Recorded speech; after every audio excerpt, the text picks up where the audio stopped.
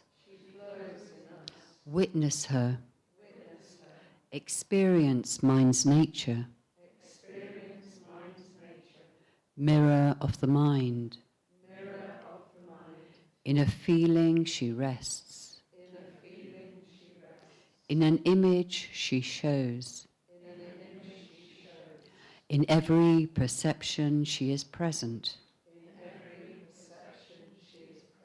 In every emotion she is freed. In every fear she dances. Here in warm breath. Here in melting heart. Going into sound. Rolling out like a bell. Like a drum. Like a calling river. Like thunder. A song from the forest. A voice out of dream time. Bum. She is white Buddha darkening. Ha. She is blue Vajra darkening. Re. She is yellow Ratna darkening. Ni. She is red Padma darkening. Sa. She is green Kama darkening. Om A Guru. Bam Hari Nisa. Siddhi Hung. Om Ma Guru. Bam Hari Nisa. Siddhi Hung. Om Ma Guru. Bam Hari Nisa. Siddhi Hung.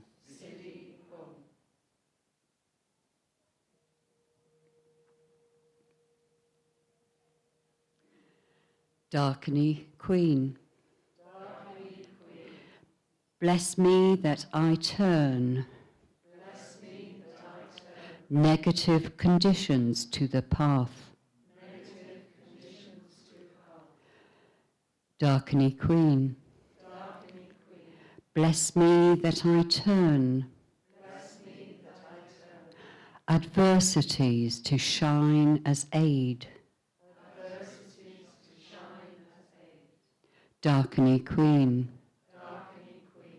Bless me that I cut through the root of confusion. Darkini Queen. Bless me that I realize the unborn nature of my mind.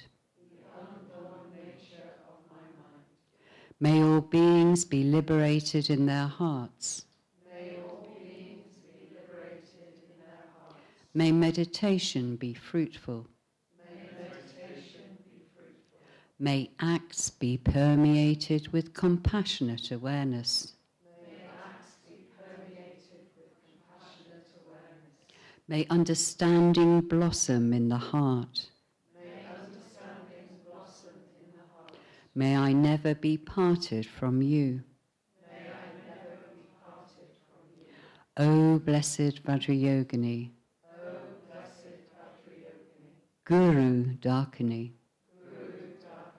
May I attain the great Darkini state.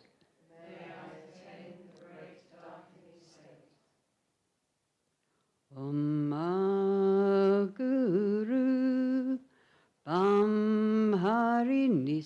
Nisa Sri Hong.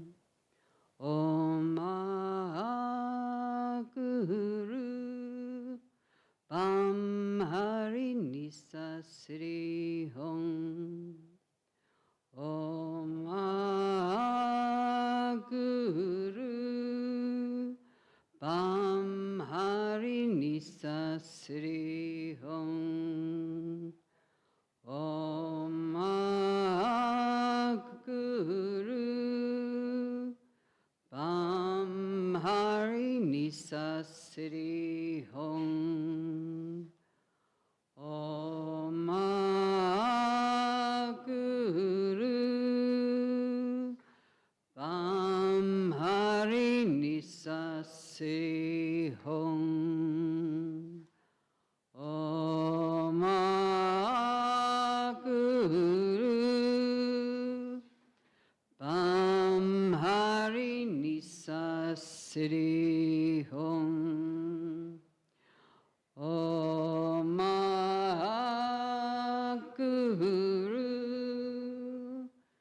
Bam Hari Nisa Sri Hong. Om Guru Bam Hari Nisa Sri Hong.